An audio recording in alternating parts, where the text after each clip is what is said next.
What's going on, everybody, and welcome to day 17 of the Technique Tune-Up Challenge. Tonight we are working on the D Mixo-Lydian mode in groups of 3 strings and sets of 2.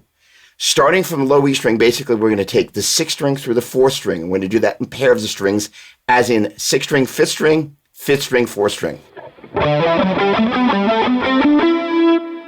Same concept. Now we're going to cut and paste that on the 5th string, going 5th string, 4th string, 4th string, 3rd string.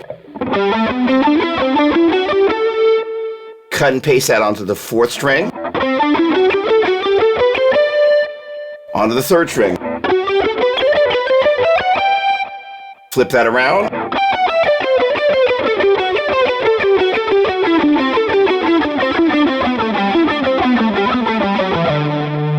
And then resolve. All right, this is intended to be played over this weekend's chord progression, which is in E minor. So why exactly am I showing you a D Mixo-Lydian riff sequence to go over E minor? Well, it wasn't just because we resolved there at the end, although that is a good point. It's always kind of cool to take a target tone and have 2 notes on either side. But the real reason is what happens when we get to the top 2 strings for the D Mixo-Lydian mode. If I take the top 2 strings of the E minor pentatonic, and you take a look at the top and bottom notes of the same strings for the D Mixo-Lydian, you're going to notice they line up perfectly, and that's why I do that, so I can kind of get that intersection between modes and pentatonic, pentatonic and modes. I also want to take a moment and just mention one thing. Although we haven't talked a lot about the pentatonic with the thumb over the top of the neck, because I keep harping on this classical hand position, when it comes time to put the thumb over the top of the neck, we absolutely want to be doing that. So we will be talking about that at some point sooner than later. But in this particular instance, we're once again employing the kind of classical hand position, which gets us to the technique tips. All right, classical hand position, alternate picking. In terms of the place that I think people are going to have the biggest problem, it's this transition from the 1st, 2nd, 2nd, 3rd. So I suggest looping it with the subdivision method like this.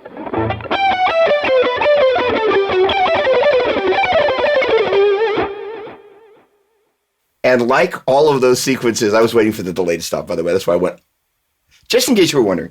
I would suggest doing that for each group of 3 strings, because that's really going to help get this underneath your fingertips. Again, the riff itself is played, unless you're super, super fast, as eighth note triplets. And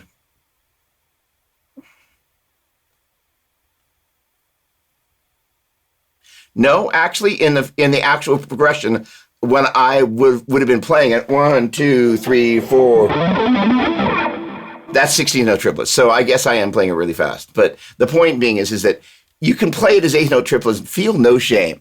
All this is about is giving you some places to put your fingertips, some ways to think about what you're doing and why, and have them line up such you can kind of use them as, if you will, kind of ability to gear shift, transit. There we go. Shift into other different types of ideas, because this is one of the challenges that players have. They'll be playing along doing something like, oh, next idea. So it's one of the disadvantages of kind of the YouTube style of learning. You learn this thing over here and you learn this thing over there, but there's not a lot of teaching, myself included, about how you make the transition from those ideas. So that's one of the reasons this kind of whole thing here with the pentatonic being available at the top end of this Mixo-Lydian here is so important. All right, awesome. I will see you tomorrow. Cheers.